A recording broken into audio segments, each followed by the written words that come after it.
नमस्कार तथा सुप्रभात। काया कोइरनमा तपाईंलाई साथी मदन पौड्यालसँगै दिपा तिमल सिन्हाको स्वागत छ।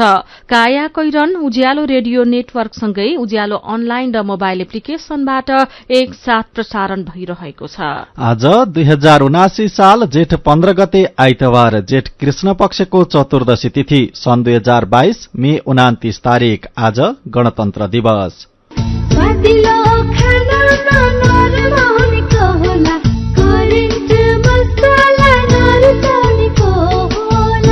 काया कैरनको साथमा करेन्ट मसला र करेन्ट चिया, स्वादको झट्का। काया कैरन सुरु गरौं मुख्य खबरका शीर्षकहरूबाट। सरकारको नीति तथा कार्यक्रम पारित। स्रोत र खर्च क्षमता बिर्सेर भत्ता वृद्धि र मतदाता रिझाउने कार्यक्रम सहित ठूलो आकारको बजेट ल्याउने तयारी। आयकरमा लाग्ने सीमा हेरफेर र कर्मचारीको तलब बढाइदै इन्धनमा 10 रुपैयाँ कर घट्ने। पदभार ग्रहण गरे लगत्तै सस्तो लोकप्रियता बढाउने खालका निर्णय गर्दै जनप्रतिनिधि। हचुवाका भरमा गरिएका कतिपय निर्णय कार्यान्वयनमा कठिन। अहिलेसम्म संक्रमण नदेखिए पनि मंकीपक्सको जोखिम नेपालमा। सचेत रहन विज्ञको सुझाव। ज्वरो आएको 3 दिनभित्र अनुहार, हत्केला र पैतालामा डाबर देखिए। 11-15 नम्बरमा जानकारी गराउन आग्रह। नाइजेरियाको एक चर्चमा भागदौड़, 31 जनाको ज्यान गयो, केही घाइते। र मैत्रीपूर्ण खेलमा टिमोर लिस्टेसँग नेपालको बराबरी। च्याम्पियन्स लीग फुटबलको उपाधि रियल मड्रिडलाई। वैदेशिक रोजगार न्याय सम्बन्धी जानकारी। वैदेशिक रोजगारमा जाने व्यक्ति ठगिएमा वा शोषणमा परेमा वैदेशिक रोजगार विभागमा वा आफ्नो जिल्लाको जिल्ला प्रशासन कार्यालयमा निवेदन दिनुपर्दछ। वैदेशिक रोजगार ठगी गर्ने व्यक्तिलाई 3 वर्षदेखि 7 वर्षसम्म कैद र 3 लाखदेखि 5 लाख रुपियाँसम्म जरिवाना सजाय हुन्छ। वैदेशिक रोजगारमा ठगिएको व्यक्तिले बुझाएको रकम र त्यसमा थप 50% हर्जना सहितको रकम पीडकबाट फिर्ता पाउँछन्। वैदेशिक रोजगार ठगीको विषयमा जहिले पनि उजुरी लाग्दछ। क्षतिपूर्तिसँग सम्बन्धित उजुरी 1 वर्षभित्रमा दिनुपर्दछ। वैदेशिक रोजगारमा जाँदा लाग्ने खर्च मेन पावरमा बुझाइ भरपाई लिएमा न्याय पाउन सजिलो हुन्छ। वैदेशिक रोजगारीको सिलसिलामा ठगिएमा वा उद्धार गर्नु परेमा वा बेचबिखनमा परेमा वा तलब नपाएका कारण कानूनी सल्लाह र निशुल्क कानूनी सहायता चाहिएमा पिपुल फोरमको फोन नम्बर 01-4423-973 मा सम्पर्क गर्न सकिनेछ। आइरेक्सको सहयोगमा मानव अधिकारका लागि जनमञ्च, पिपुल फोरम, काठमाडौँ, नेपाल। सम्बन्धको विकास त्यति बेला सम्भव हुन्छ जब हरेक आफ्नो र आफन्तहरूसँग निर्धक्क अनि खुलेर कुरा हुन्छ, चाहे त्यस्तो कुरा व्यक्तिगत होस् या व्यावसायिक हो। नेपाल टेलिकमको सर्र चल्ने वाइफाई, खर्र जाने बल्क एसएमएस, हुर चल्ने 4G इन्टरनेट, सलल जोडिने ती CUG नेटवर्क अनि आहा कति रमाइलो एनटीटीभी। बाँकी त सब मनको कुरा न हो। नेपाल टेलिकम, राष्ट्रको सञ्चार। थोरै बचत धेरै कायदा, बीमाका छन् फाइदा। सरकारी स्वामित्व र बीमाको क्षेत्रमा विश्वसनीय नाम राष्ट्रिय बीमा संस्थान। जीवन बीमाका लागि आजै राष्ट्रिय बीमा संस्थान रामशाहपथ काठमाडौँ वा नजिकैको शाखामा सम्पर्क गरौं। सुन हे दिदी बहिनी, सुन दाजु भाइ, खाता खोल्नु नेपाल बैंकमा जुनी भारीलाई, बचत गरौँ नेपाल बैंकमा जुनी भारीलाई। कारोबार गर्न सक्छौं बसी घरमा, ढुक्क हुन्छन् सबैजना नेपाल बैंकको भरमा। समयसँगै अघि बढ्दै नेपाल बैंक लिमिटेड, नेपालको पहिलो बैंक। कनेक्ट आइपीएसबाट फन्ड ट्रान्सफर सँगै सरकारी राजस्व भुक्तानी, स्कुल फी, इन्स्योरेन्सको प्रिमियम भुक्तानी, शेयर खरिद बिक्री लगायतका सबै खाले भुक्तानी गर्न सजिलो छ। आजै www.connectips.com मा रजिस्टर गर्नुहोस् वा connect IPS mobile app download गर्नुहोस्। ए बुढा, शिक्षक सेवा आयोगको प्रथम पत्रको परीक्षा त पास गरियो, विषयगत परीक्षाको तयारी कसरी गर्ने होला? किन चिन्ता गर्छौ? आयोगको प्रथम पत्रमा सर्वाधिक विद्यार्थीहरू पढाइ, उत्कृष्ट नतिजा ल्याउन सफल, ओटिसबाट तयारी गर न। ए हो र, कसरी नि? नेपालकै उत्कृष्ट प्रशिक्षकहरू मार्फत जुनसुकै समयमा पनि घरबाटै पढ्न सकिने र नियमित पृष्ठपोषण कक्षाहरू सहित ओटिस एप मार्फत शिक्षक सेवा आयोग, शिक्षक लाइसेन्स, लोक सेवा आयोग साथै बैंकिङ र अन्य विधाका तयारी कक्षाहरू उपलब्ध भइरहेका छन्। त्यहीबाट पढ्ने नि, समय पनि बच्ने, पैसाको पनि बचत। लौ म त आजैदेखि तयारी गर्न लागे। थप जानकारीका लागि OTTISH Otis learn anywhere any time. Mobile 9748 3090 28, 9748 3090 29 र 9748 3090 30। काया कैरनमा अब खबरको सिलसिला। प्रतिनिधि सभाबाट सरकारको नीति तथा कार्यक्रम बहुमतले पारित भएको छ। जेठ 10 गते राष्ट्रपति विद्यादेवी भण्डारीले संघीय संसदको संयुक्त बैठकमा प्रस्तुत गर्नुभएको वार्षिक नीति तथा कार्यक्रम हिजो सदनबाट बहुमतले पारित भएको हो। नीति तथा कार्यक्रममाथि छलफल सकिएपछि नीति तथा कार्यक्रम संशोधनका 6वटा प्रस्ताव पेश भएका थिए। संशोधनका लागि पेश भएका सबै प्रस्ताव बहुमतले अस्वीकृत भएको घोषणा सभामुख अग्निप्रसाद सापकोटाले गर्नुभएको थियो। यस्तै स्रोत र खर्च क्षमता बिर्सिएर सरकारले छुट सुविधा, तलब तथा भत्ता वृद्धि र मतदाता रिजाउने कार्यक्रम सहित आज ठूलो आकारको बजेट ल्याउने भएको छ। अर्थ मन्त्रालय स्रोतका अनुसार दिउँसो 4 बजे संसदमा पेश गरिने आगामी आर्थिक वर्षको बजेट झण्डै 17.5 खर्ब रूपियाँको हुनेछ। कम्तीमा 17.25 खर्ब, बढीमा 17 खर्ब 45 अर्ब हुने गरी बजेट बनिरहेको छ। त्यसको अन्तिम आँकडा आज बिहान मात्र थाहा हुनेछ, बजेट निर्माणमा संलग्न अर्थ मन्त्रालयका एक अधिकारीले बताएका छन्। अर्थका ती अधिकारीले भने अनुसारको बजेट चालू आर्थिक वर्षको भन्दा 2 खर्ब रूपियाँ बढ़ी हो। चालू आर्थिक वर्षका लागि अर्थमन्त्री जनार्दन शर्माले 16 खर्ब 32 अर्ब रूपियाँको बजेट ल्याउनु भएको थियो। त्यो बजेट पूरै खर्च हुन नसक्ने भएपछि अर्धवार्षिक समीक्षा मार्फत आकार घटाउँदै 15 खर्ब 46 अर्ब रूपियाँको बनाइएको छ। त्यो बजेट समेत पूरै खर्च हुन सक्ने स्थिति छैन। बजेट जेठ 13 सम्म झण्डै 60% अर्थात 9 खर्ब 58 अर्ब रूपियाँ मात्रै खर्च भएको महालेखा नियन्त्रकको कार्यालयले जनाएको छ। चालू आर्थिक वर्षको पूरै बजेट सक्न 1.5 महिनामा 8 खर्ब 88 अर्ब रूपियाँ खर्च गर्नुपर्छ, जुन सम्भव छैन। यो वर्षकै खर्च गर्न नसकेको सरकारले झन आकार बढाएर बजेट ल्याउन लागेको हो। आगामी आर्थिक वर्षको बजेट पनि स्रोत र खर्चका अवास्तविक आँकडा राखेर तयार गरिएको छ। बजेट निर्माणमा संलग्न अधिकारीका अनुसार आउँदो वर्षको बजेटका लागि 12 खर्बदेखि 12.25 खर्ब रूपियाँसम्म रकम राजस्वबाट स्रोत जुटाउने लक्ष्य राखिएको छ। यस्तै प्रतिनिधि सभा बैठकमा आर्थिक सर्वेक्षण पेश भएको छ। अर्थमन्त्री जनार्दन शर्माले आर्थिक सर्वेक्षण 2078-79 पेश गर्नुभएको हो। आर्थिक सर्वेक्षणमा चालू आर्थिक वर्षको चैत मसान्तसम्मको आर्थिक विवरण समावेश गरिएको छ। सरकारले तिर्न बाँकी ऋण झण्डै 18.5 खर्ब पुगेको छ। नेपालको सार्वजनिक ऋण चालू आर्थिक वर्षको फागुन मसान्तसम्ममा 18 खर्ब 48 अर्ब 19 करोड़ रूपियाँ बराबर पुगेको देखिएको हो। हिजो सार्वजनिक आर्थिक सर्वेक्षण 2078-79 अनुसार सरकारले 8 खर्ब 63 अर्ब 19 करोड़ रूपियाँ आन्तरिक र 9 खर्ब 84 अर्ब 79 करोड़ रूपियाँ बाह्य ऋण तिर्न बाँकी छ। सरकारले तिर्न बाँकी सार्वजनिक ऋण हेर्दा अहिले हरेक नेपालीको भागमा 65,556 रूपियाँ बराबर ऋण रहेको छ। यसैबीच चालू आर्थिक वर्षमा नेपालीहरूको उपभोगमा मात्र कुल 44 खर्ब रूपियाँ भन्दा बढ़ी खर्चिने भएका छन्। गएको आर्थिक वर्षको तुलनामा यो झण्डै 11.5% बढ़ी हो। यसले गत वर्षको तुलनामा यो वर्ष नेपालीले उपभोग्य वस्तु तथा सेवामा गर्ने खर्च बढ़ेको देखाउँछ। गत वर्षको तुलनामा यस वर्ष नेपालीको उपभोग खर्च बढ़े पनि जीडीपीसँग उपभोग अनुपात भने घटेको देखिन्छ। काया कैरनमा रिपोर्टसँगै खबरको सिलसिला बाँकी नै छ, सुन्दै गर्नुहोला।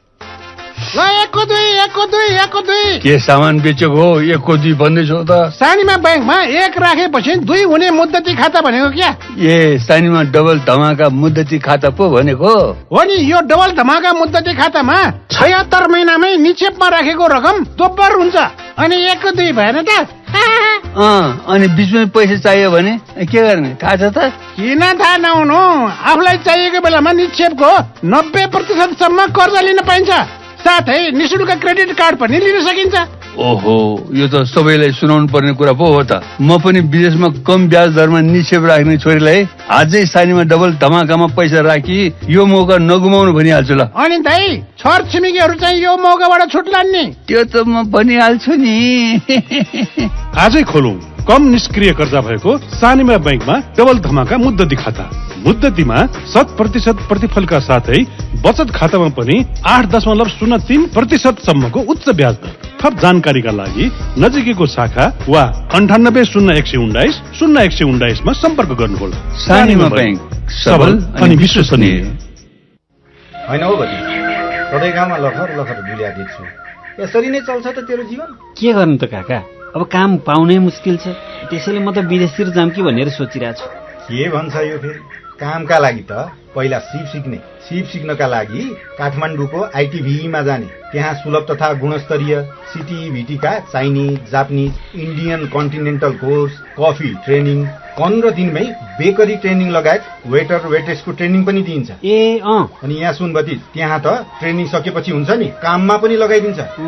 माथला गरे त्यो रामेको छोरा थिएन हरि हो, त्यो पनि त्यही सिकेर त अहिले पाउरोटी फ्याक्ट्री खोलेर चलाइरहेछ। अब त विदेश जाने नै हो भने भतिज त्यही सिप सिकेर जा। त्यसका लागि सम्पर्क चाहिँ कहाँ गर्ने हो काका? ल टिप्न त त्यो पनि। ल भन्नुहोस् त। Institute of technical and vocational education ITV Jawalakhel, चिडियाखानाको पछाडि छ के। फोन नम्बर पनि टिप्त। ल भन्नुहोस् त। 0159500443। टिपी छैन? मोबाइल नम्बर पनि टिप 9801112052। ए ल अहिले फोन गरिहाल्छु।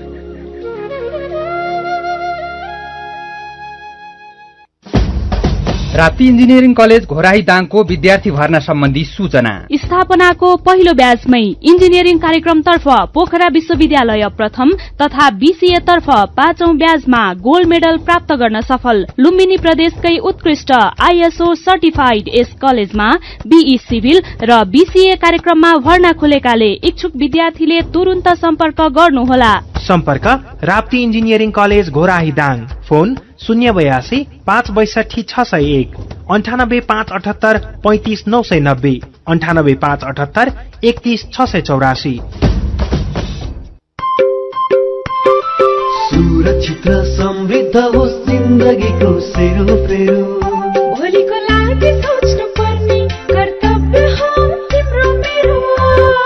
ढुक्क हुन भोलिलाई बिमा गरौँ है, नेसनल लाइफ इन्सुरेन्समा बिमा गरौँ है। विगत 35 वर्षदेखि सञ्चालनरत नेपालकै पहिलो अग्रणी जीवन बीमा कम्पनी, नेपाल सरकारको पूर्ण स्वामित्व रहेको राष्ट्रिय वाणिज्य बैंक प्रवर्धक रहेको नेशनल लाइफ इन्सुरेन्स कम्पनी, अजिमपाट, काठमाडौँ।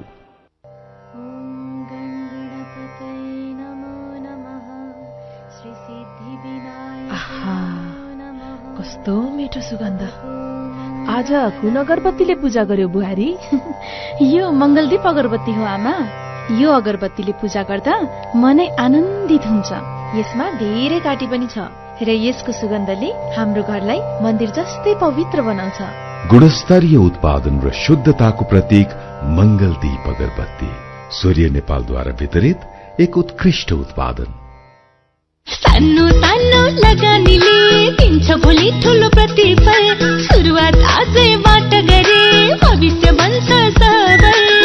धेरै नसके थोरै नै सही लगानी गरौँ कुमारी म्युचुअल फन्डमा रही।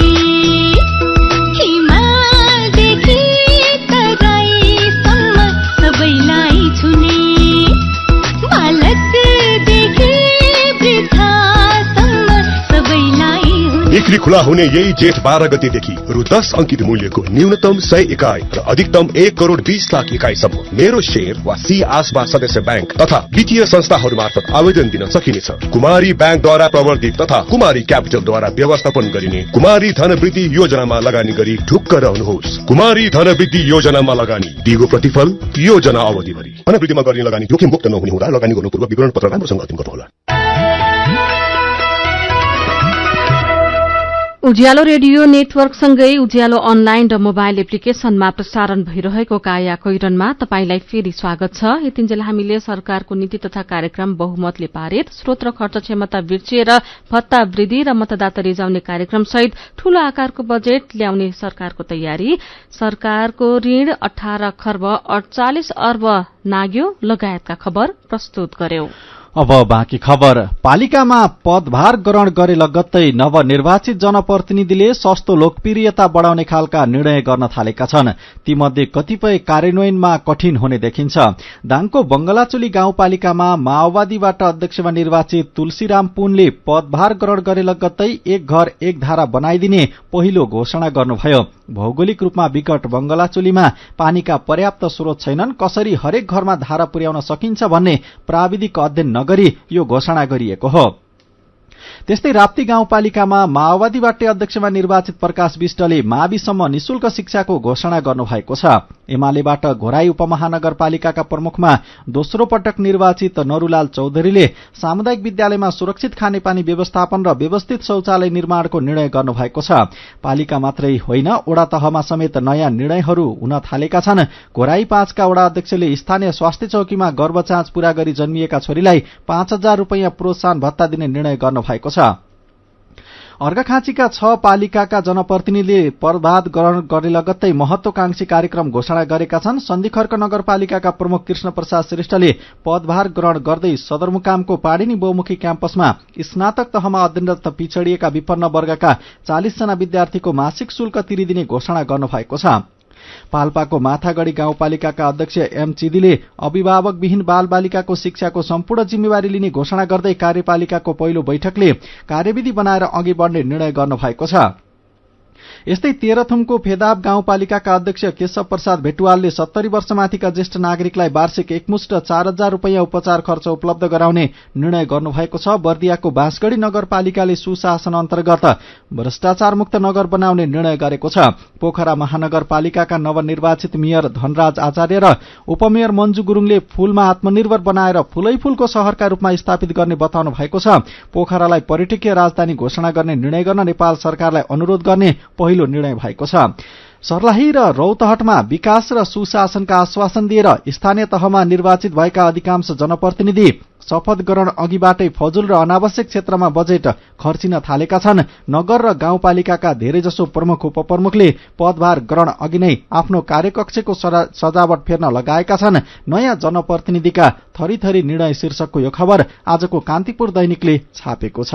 नेताहरू चुनावका बेला मात्रै भोट माग्न आउने तर चुनावपछि मतदाता र मतदातालाई देखाएका सपना भुल्ने गरेको आम नागरिकको गुनासो छ। तर निर्वाचित केही जनप्रतिनिधिहरू चुनावमा भोट माग्न आए झैं चुनावपछि पनि मतदाता माझ पुग्दा लमजुङका स्थानीय बासिन्दा खुशी भएका छन्। चुनावका बेला आफूहरूमाझ गरिएका वाचा नभुल्न पनि मतदाताले आग्रह गरेका छन्। लमजुङबाट उज्यालो सहकर्मी श्यामचित्तल परियारको रिपोर्ट। लमजुङका नवनिर्वाचित जनप्रतिनिधिहरू चुनावका बेला भोट माग्न गाउँटोल धाए झै चुनावी परिणामपछि पनि गाउँटोलसम्म पुगे, मतदातालाई धन्यवाद दिए, गाउँठाउँको विकास र नागरिकको सुख दुःखमा सँगै साथै रहने प्रतिबद्धता जनाए। सुन्दरबजार नगरपालिकाका मेयर कृष्ण प्रसाद कोइराला निर्वाचित भइसकेपछि विगतका साथीहरू कम जानुभएको मैले अनुभूति गरेँ र म जाँदा मतदाता साथीहरू अत्यन्त उत्साहित हुनुभयो। मतदाताहरूले अहिले विकास निर्माणका धेरै कुराहरू जोड्नु भएको छ। कयौं व्यक्तिहरू रोगी छन्, उपचार पाउन सकेका छैनन्, कतिपयको चाहिँ शुद्ध पिउने पानी छैन, कतिपय बाटो त्यस्तै नाली छैन, हिउँद बर्खै गाडी जाँदैन, एम्बुलेन्स जाँदैन। ती बाटाहरूमा कम्तीमा सबै बाटोहरूमा एम्बुलेन्स पुगोस्, हामी दुःख पाउँदाखेरि तुरन्तै अस्पतालसम्म पुग्न सक्ने अवस्था निर्माण होस् भन्ने आम मतदाताहरूको भावना रहेको मैले बुझेको छु। विगतमा प्राय चुनावपछि नागरिकका घर आँगनमा खासै जनप्रतिनिधि नपुग्ने गरेकोमा गुनासो गर्ने मतदाताहरू अहिले निर्वाचित जनप्रतिनिधि आफ्नो घर दैलोमा आउँदा खुशी छन्। जनप्रतिनिधिहरूसँग मतदाताहरूले विकास निर्माण र सामाजिक सेवाको क्षेत्रमा काम गर्न आग्रह गरेका छन्।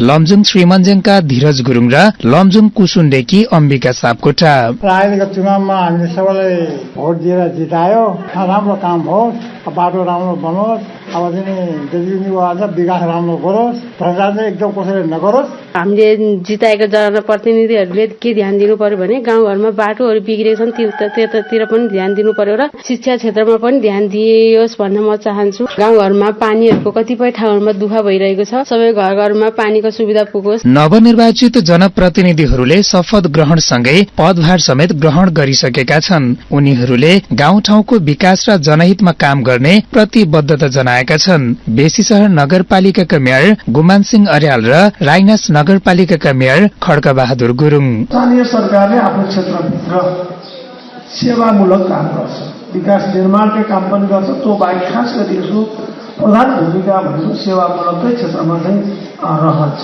कुनै पनि जनप्रतिनिधि कुनै पनि पार्टीको प्याउ हुन सक्दैन। पार्टीको प्रतिनिधिको रोल पनि रहँदैन विजय भएपछि।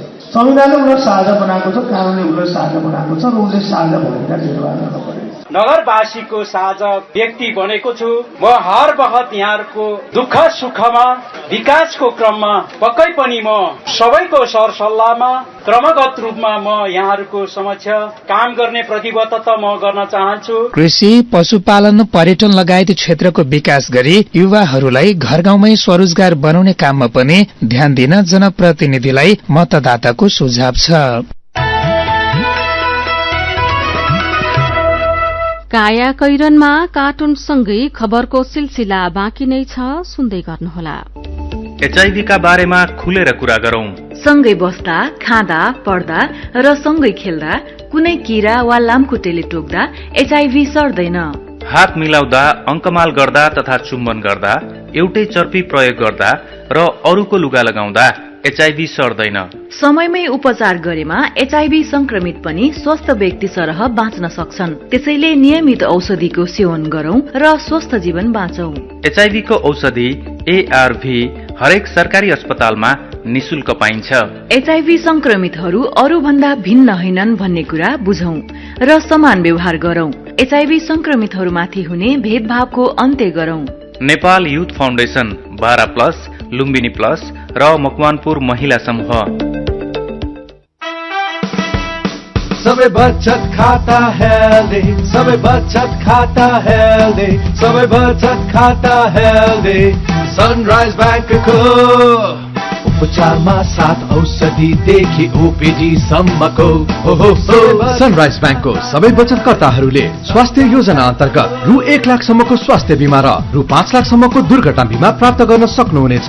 साथै भारत, सिङ्गापुर र थाइल्याण्डका विभिन्न अस्पतालमा गरिएका उपचार खर्चमा समेत स्वास्थ्य बिमा लिन सकिनेछ।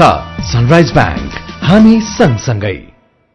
जहाँ जता रहे पनि, जति दौडधोप गरे पनि, नभुलौ है आराम चाहिन्छ।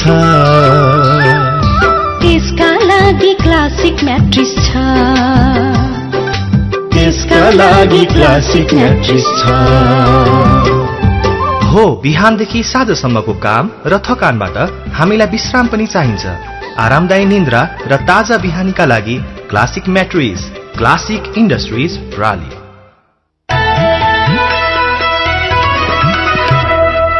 सीधा कुरा, प्रष्ट विचार, काठमाडौँमा 90 मेगाहर्ज उज्यालो रेडियो नेटवर्क मार्फत देशभरिका विभिन्न एफएम स्टेशन तथा उज्यालो अनलाइन र मोबाइल एप्लिकेशनमा प्रसारण भइरहेको काया कैरनमा तपाईंलाई फेरि स्वागत छ। अब बाँकी खबर। 20 भन्दा धेरै देशमा देखिएको मंकीपक्स रोगबाट नेपाल पनि जोखिममा परेको छ। विश्वको कुनै एक भागमा संक्रमण फैलिएपछि हजारौं किलोमिटर टाढा रहेका देशमा समेत जोखिममा रहने र संक्रमण विस्तार हुन सक्ने भएकोले सचेत रहन विज्ञले आग्रह गरेका छन्। नेपालमा यो भाइरस अहिलेसम्म देखिएको छैन। स्वास्थ्य सेवा विभाग, इपिडेमियोलोजी तथा रोग नियन्त्रण महाशाखाका ईडीसीडीका निर्देशक डाक्टर चुमनलाल दासले मंकीपक्सको शंकास्पद केस नेपालमा पत्ता नलागे पनि निरन्तर निगरानी गरिरहेको जानकारी दिनुभयो। विश्व स्वास्थ्य संगठन डब्ल्यूएचओ को सल्लाह र जानकारीका आधारमा सम्भावित संक्रमण विरूद्धको रणनीति बनाइरहेको पनि उहाँले बताउनुभयो। मंकीपक्स देखिएका देशबाट आएकालाई कम्तीमा 3 हप्तासम्म स्वास्थ्य निगरानीमा राख्नुपर्ने विज्ञहरूले सुझाव दिएका छन्। स्वास्थ्य मन्त्रालयले कुनै व्यक्तिलाई ज्वरो आएको 1 देखि 3 दिनभित्र अनुहार, हत्केला र पैतालामा दाद वा डाबर देखिए हटलाइन 1115 मा जानकारी गराउन आग्रह गरेको छ। डब्ल्यूएचओ का अनुसार यो भाइरस संक्रमित व्यक्तिको सम्पर्कबाट अर्को व्यक्तिमा सर्छ। श्वास प्रश्वास, थोक, र्याल, संक्रमित व्यक्तिको छालाको घाउ वा शरीरबाट निस्केको तरल पदार्थबाट सर्ने जोखिम रहन्छ। संक्रमण जटिल बनेको खण्डमा मस्तिष्क ज्वरो, आँखाको दृष्टि गुम्ने, निमोनिया जस्ता थप जटिलता देखिन सक्छन्। अहिलेसम्म मंकीपक्सको संक्रमणको मृत्युदर सामान्य जनसंख्यामा 0 देखि 11% सम्म रहेको छ। अब विदेशको खबर। नाइजेरियाको एक चर्चमा भागदौड़ हुँदा कम्तीमा 31 जनाको ज्यान गएको छ। दक्षिणी रिभर राज्यको पोर्ट हार्कोट शहरमा एक धार्मिक कार्यक्रमपछि खाना समयमा भागदौड़ भएको थियो। त्यहाँको प्रहरीले कम्तीमा 31 जनाको ज्यान गएको पुष्टि गरेको छ भने केही घाइते भएका समाचार संस्था एएफपीले जनाएको छ। घाइतेहरूको स्थानीय अस्पताल तथा स्वास्थ्य केन्द्रमा उपचार भइरहेको छ। अफ्रिकी देश नाइजेरियामा समुदाय-समुदायबीच बेला बेलामा आपसी द्वन्द्वका कारण झडप हुने गरेको छ। अब खेल खबर। नेपाली राष्ट्रिय फुटबल टोलीले मैत्रीपूर्ण खेलमा टिमोर लिस्टेको 23 वर्ष मुनिको टोलीसँग बराबरी खेलेको छ। दोहाको ग्रान्ड हमाद स्टेडियममा नेपालले टिमोर लिस्टेसँग 2-2 गोलको बराबरी खेलेको हो। पहिलो हाफमा 2 गोलले पछि परेको अवस्थामा नेपालले दोस्रो हाफमा गोल गर्न सफल भयो। एशियन कप छनौट अघि दोहामा 2 मैत्रीपूर्ण खेल खेल्ने तालिका अनुसार नेपालले पहिलो मैत्रीपूर्ण खेल टिमोर लिस्टेसँग खेलेको हो। अब नेपालले जेठ 20 गते ओमानसँग खेल्नेछ। नेपाली टोली कतारबाट कुवेत जानेछ। एएफसी एशियन कप छनौटमा नेपाल समूह एमा रहेको छ। नेपाल रहेको समूहमा कुवेत, इन्डोनेसिया र जोर्डन रहेका छन्। खेलकै अर्को खबरमा स्पेनिश क्लब रियल मड्रिडले यूईएफए च्याम्पियन्स लीग फुटबलको उपाधि जितेको छ। फ्रान्सको पेरिसमा गैराती भएको फाइनलमा इंग्लिश क्लब लिभरपुललाई 1-0 गोलले हराउँदै रियल च्याम्पियन बनेको हो। रियलका भिनिसियस जुनियरले खेलको 59औं मिनेटमा गरेको गोल नै निर्णायक भयो। यो सँगै रियलले कीर्तिमानी 14औं पटक च्याम्पियन्स लीगको उपाधि जित्न सफल भएको हो। च्याम्पियन्स लीगमा रियलसँगको हारसँगै लिभरपुल यो सिजन 2 उपाधिमा सीमित भएको छ। लीग कप र एफए कप जितेको लिभरपुलले प्रिमियर लीग र च्याम्पियन्स लीगमा हार बिहोरेको हो। स्पेनिश क्लब रियल मड्रिडका मुख्य प्रशिक्षक कार्लो एन्सेलोटी युरोपको शीर्ष 5 लीगको उपाधि जित्ने पहिलो प्रशिक्षक समेत बनेका छन्। अब केही खबर संक्षेपमा। संयुक्त विद्यार्थी संगठनले पेट्रोलियम पदार्थमा मूल्य घटाउने सरकारको निर्णय यथाशीघ्र कार्यान्वयनमा ल्याउन माग गरेका छन्। सरकारले आज ल्याउन लागेको बजेटमा इन्धनमा 10 रुपियाँ कर घटाउने विषय समावेश गरिएको अर्थ मन्त्रालयका अधिकारीहरूले बताएका छन्। यस्तै उनीहरूले आगामी बजेटमा सामाजिक सुरक्षा, कर्मचारीको तलब वृद्धि, निजी क्षेत्रलाई खुशी पार्न करका दायरा परिवर्तन, आयकर छुट, भन्सार छुट दिने लगायत विषय पनि समेटिएको बताएका छन्। सरकारले देशव्यापी विद्यालय भर्ना अभियान चलाइरहेका बेला बझाङमा भने यार्चा संकलनका लागि भन्दै दर्जनौं विद्यालय बन्द गरिएका छन्। विद्यार्थीहरू नै यार्चा टिप्न लेकतिर लागेपछि विद्यालयहरू असार मसान्तसम्मका लागि बन्द भएका हुन्। वैशाखको पहिलो हप्ता नै यार्चा टिप्न हिमाली पाटनतिर पुगिसक्ने संकलकहरू यसपाला भने जेठको पहिलो हप्ता कटेपछि मात्रै उक्लिन थालेका छन्। धेरैजसो संकलकहरू सपरिवार लेकतिर लागेपछि उत्तरी क्षेत्रका गाउँहरू सुनसान हुन थालेका छन्। यार्चा संकलन क्षेत्रमा जानेहरूबाट पालिकाले प्रवेश शुल्क बापत राजस्व संकलनको तयारी गरिरहेका छन्। दार्चुलामा अपिनप्पा संरक्षण क्षेत्रभित्रको पाटनमा अनुमति नलिई यार्चा टिप्न जान पाइँदैन, तर नियम उल्लंघन भइरहेको छ। आज 15औं गणतन्त्र दिवस देशभर विविध कार्यक्रम गरी मनाइँदैछ। नेपालमा गणतन्त्र घोषणा भएको 14 वर्ष पूरा भई 15 वर्ष लागेको छ। संविधान सभाको पहिलो बैठकले 2065 साल जेठ 15 गते नेपाललाई संघीय लोकतान्त्रिक गणतन्त्र घोषणा गरेको सम्झनामा हरेक वर्ष जेठ 15 गते विविध कार्यक्रम गरी गणतन्त्र दिवस मनाइन्छ। यस्तै राष्ट्रपति विद्यादेवी भण्डारीले गणतन्त्र दिवसका अवसरमा 818 कैदीको बाँकी कैद सजाय माफी मिनाहा गर्नुभएको छ। कृषि क्षेत्रका लागि नभई नहुने रासायनिक मल आपूर्तिमा सरकारले सधैँ खेलाँची गर्दै आएको छ। यसले गर्दा धान, मकै, गहुँ जस्ता प्रमुख बाली लगाउने सिजनमा किसानले वर्षेनी मल अभावको समस्या झेल्दै आएका छन्। कतारले 2 वर्षभित्र रोजगारदाताबाट तलब नपाएका नेपाली सहित विदेशी श्रमिकलाई 11 करोड़ पाउण्ड अर्थात 17 अर्ब रुपियाँ भुक्तानी गरिसकेको दावी गरेको छ। रोजगारदाताबाट तलब नपाउने श्रमिकलाई भुक्तानी गर्ने भन्दै सन् 2018 मा कतार सरकारले श्रमिक सहयोग तथा बीमा कोष स्थापना गरेको थियो। सरकारले पूर्व संचार तथा सूचना प्रविधि मन्त्री गोकुल बास्कोटाले 70 करोड़ घुस मागेको अडियो विवादमा जोडिएका विकल पौडेललाई सुरक्षित मुद्रण केन्द्रको कार्यकारी निर्देशकमा पुनः नियुक्त गरेको छ। काया कैरनमा अब पालो उखानको। निमुखालाई न्याय, विपन्नलाई आय। उज्यालो रेडियो नेटवर्कबाट प्रसारण भइरहेको काया कैरन सक्नु अघि मुख्य खबर फेरि एकपटक। सरकारको नीति तथा कार्यक्रम पारित, स्रोत र खर्च क्षमता बिर्सेर भत्ता वृद्धि र मतदाता रिझाउने कार्यक्रम सहित ठूलो आकारको बजेट ल्याउने तयारी, आयकरमा लाग्ने सीमा हेरफेर र कर्मचारीको तलब बढाइँदै इन्धनमा 10 रुपैयाँ कर घट्ने, पदभार ग्रहण गरे लगत्तै सस्तो लोकप्रियता बढाउने खालका निर्णय गर्दै जनप्रतिनिधि, हचुवाका भरमा गरिएका कतिपय निर्णय कार्यान्वयनमा कठिन, अहिलेसम्म संक्रमण नदेखिए पनि मंकीपक्सको जोखिममा नेपाल, सचेत रहन विज्ञको सुझाव, ज्वरो आएको 3 दिनभित्र अनुहार, हत्केला र पैतालामा डाबर देखिए, 11-15 नम्बरमा जानकारी गराउन आग्रह, नाइजेरियाको एक चर्चमा भागदौड़, 31 जनाको ज्यान गयो, केही घाइते र मैत्रीपूर्ण खेलमा टिमोर लिस्टेसँग नेपालको बराबरी, च्याम्पियन्स लीग फुटबलको उपाधि रियल मड्रिडलाई। अब कार्टुन। आज हामीले रवि मिश्रले बनाउनु भएको कार्टुन लिएका छौं। कार्टुनमा गणतन्त्र दिवस लेखिएको एउटा ठूलो ब्यानर टाँगिएको छ। ब्यानर अगाडि देश र सरकार हाँक्ने जिम्मा पाएका एकजना प्रधानमन्त्री छन्। उनको मुखमा मास्क छ अनि भाषणका क्रममा उनी भन्दैछन्, बलिदान भन्दा ज्यादा म बैलगाडा सम्झिरहेको छु, जसको कारण गणतन्त्र बग्गीमा सवार छ। आजको कायाकैरन सकिएको छ। कायाकैरनबाट प्राविधिक साथी प्रवीण श्रेष्ठसँगै हामी पनि बिदा माग्छौं। कायाकैरन सुन्नुभएकोमा तपाईंलाई धन्यवाद। उज्यालो मोबाइल र अनलाइनमा प्रसारण भइरहेका रेडियो र अनलाइनका सामग्री भाइबरमा पनि उपलब्ध छन्। कोरोना विरूद्धको खोप लगाए पनि घर बाहिर निस्कने बेलामा मास्क लगाउन नबिर्सौं। नमस्कार।